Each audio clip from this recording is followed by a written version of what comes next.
Hey guys, it's Joe with PocketNow.com. Now, since we've had a couple days to play around with the Samsung Galaxy Nexus, which runs Ice Cream Sandwich or Android 4.0, what have we found that's different? We'd like to show you. Let's go take a look.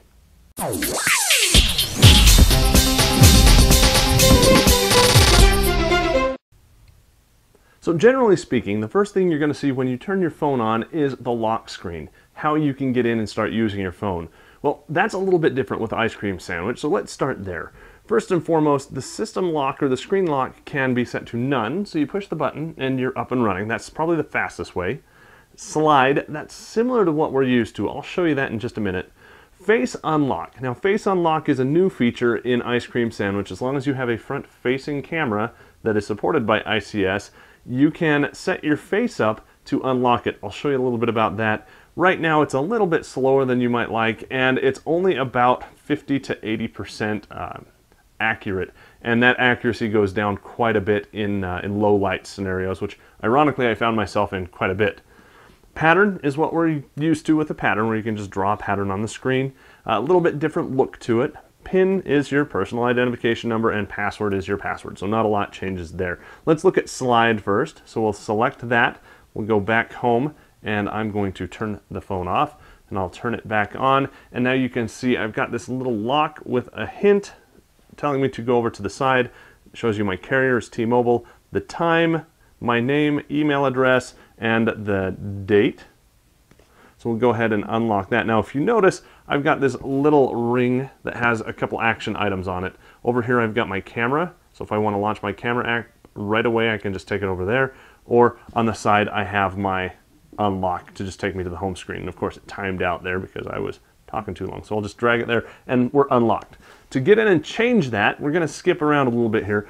To change that, you grab your notification tray and pull it down, and you've got your little setting sliders right there at the top. Tap that, you can get into it. That's the fastest way to get into settings. Of course you can still do it through the app drawer, but that's probably the fastest. Under security, that's where we were just looking, and screen lock, that's where we can set this information up. So let's go ahead and look at pattern. We'll draw a pattern here. We'll do that pattern, continue, that pattern, confirm. Great. Turn the phone off, turn it back on, and here's my pattern. Just kind of small dots, not the large ones that we're used to, but we can draw it up and over. And I've set it so that it vibrates on touch and it doesn't show the pattern, so if somebody's looking over your shoulder, they won't see what your pattern is. But of course, you can change that just like with the previous versions as well. Let's see if we can do Face Unlock, a demo here for you really quick. If you want to set up Face Unlock, there are a few things to keep in mind. One, it's not as secure as a pattern, a PIN, or a password. A twin brother or sister or sibling who looks like you could potentially unlock your phone with their face because they look very similar to you. And the data that's used to identify your face is kept private on your phone. So it's not being uploaded to Google to create some kind of a huge biometric face recognition system of all the people who use Android. You don't need to worry about that. Let's go ahead and set it up. Now what you'll see here is a ring of dots, and you'll see me with the camera here, so it's not going to recognize me, and I've tried this a few times before and it just doesn't do it, so I'm going to have to do it off camera. But I'll show you what happens. Oh, maybe it will work this time. It goes around and recognizes your face and various different components to it, data points if you will. When you continue, you're asked if you want to set up a pattern or a PIN. We'll go ahead and set up a pattern again. We'll do the same one, continue, confirm it, and we're good to go. Now when we turn this off, I gotta hold it real close here, so hopefully it'll recognize me. Takes a minute, well there you go. Usually it takes a minute to turn on the camera, in which case you've got this kind of black rectangle right there in the middle. That's while it's initializing the camera, but once we do that, bam, right there you're in. This was actually a little bit quicker than most, so kind of nice. I'm gonna turn that off because I think it might have the camera in there, and I'm going to set it to none. But really kind of a cool way to do a screen unlock. Let's get into more of our notification tray now.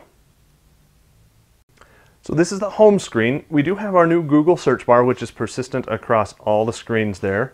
We've got our dock bar on the bottom that you're familiar with. We've got our common or persistent buttons down on the bottom. I'll get to some of that in just a minute. But up at the top, we've got our notification bar. Bluetooth is on, Wi-Fi is on, my HSPA Plus network or my GSM rather is on, battery is high, and there is my clock using the new Roboto font. So very nice. Let me go ahead and send an email to myself, and we'll see that notification show up right here in the notification bar in just a moment. So now I've got a new notification. I've got a Gmail up here. When I pull down this notification tray, you can see I've got a message from me. It shows you that I have 3 emails, and if I want to dismiss them all, I can hit the X, or if I want to, I can simply swipe to dismiss. Now, what you also saw in there was a little avatar. If I had my own picture set up, it would have showed my face right there, which is really kind of nice. If you've got 4 or 5 emails, it shows you who they are right there. If it's a Gmail like that one, it kind of consolidates all into one. If it's corporate email and whatnot, it'll stack them a little bit better. But really nice, really easy to just swipe to dismiss. It's very, very fluid. So next, let's get to the next cool thing, and that's your app drawer, which really isn't a drawer anymore. So I tapped on that, and now we've got our apps and our widgets and our market just right there really quick. You can jump between them, apps, widget, market. This is now a horizontal paginator, so you can see where you are on the screen down at the bottom. I'd like it if that persisted a little bit more, but it doesn't. That's all my apps. Next, it switches over to widgets. And widgets are essentially the same thing as apps now. You can just tap and drag and drop, so we'll go ahead and do that. Let's put feeder out here. I don't have any room on that screen, so let's come over here to this one, and I'll drop it right in place. There you go. Let's do Dilbert. That's always fun. If I can find Dilbert, where's Dilbert? He's right down here. So now I have a daily Dilbert feeder widget on my home screen, and I've got my YouTube widget that's going out and getting my my latest feed there. So really kind of cool. Now let's say I don't want, we gotta switch over to something else. Let's say that I don't want this Waze widget on the home screen. I mean, I like it there, but let's say I need something else there, okay? Let's go ahead and go back to the home screen. Yes, I want to turn it off. I want that to be down here so it's accessible all the time, say with my web browser. So I'm going to tap and hold and just drop that right down onto my browser, let it go. Now I have a folder that I can name, just very simply. We're gonna call this blah. I don't know what we want to call it, so we'll just call it blah. We can say done. There we go. We can also reorder the widgets by just, or excuse me, the icons by dragging and dropping them. So really kind of cool. Now, whatever you put first is up first, and it remembers that order. You know what, I decided I really don't like that, so I'm just going to go ahead and change it back, if I can, to the home screen.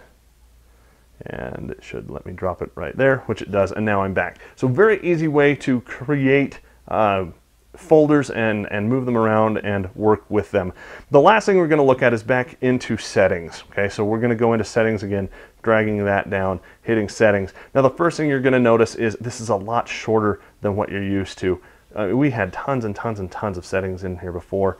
Now we have them broken up. Wireless and networks has the top or most frequently used settings. We can go into more. Here's our device stuff. Here's our personal stuff, and system, just very basic, very fun. Let's go into wireless and networks because that does have a more. We can switch into airplane mode, VPN. We can turn on tethering or a portable hotspot right there. Turn on and off NFC. Android Beam is, of course, the cool new feature that lets you tap your phone to the back of another phone to send stuff. I don't have another NFC phone in hand just yet, so I can't show you that feature, but it's really cool.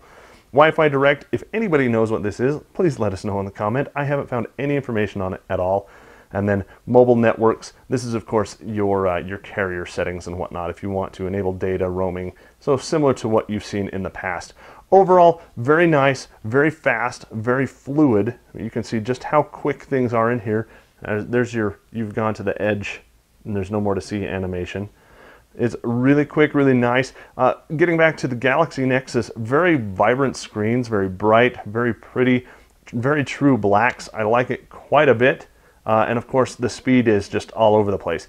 It's not as fast as some of the Galaxy S2s, but it's not supposed to be. This is your Google feature phone with its nice curved screen and curved back, and of course Ice Cream Sandwich on it.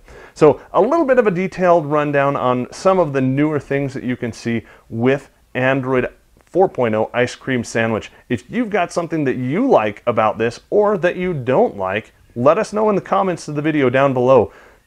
Of course, if you have not yet subscribed to our video channel, make sure you do that so you can stay up to date on all the other cool Nexus and Android Ice Cream Sandwich news and information. And if you like seeing this kind of stuff so you don't have to go out and plunk down a big chunk of change on the phone yourself, give the video a big thumbs up. For Pocket Now, showing off Ice Cream Sandwich, I'm Joe Levi.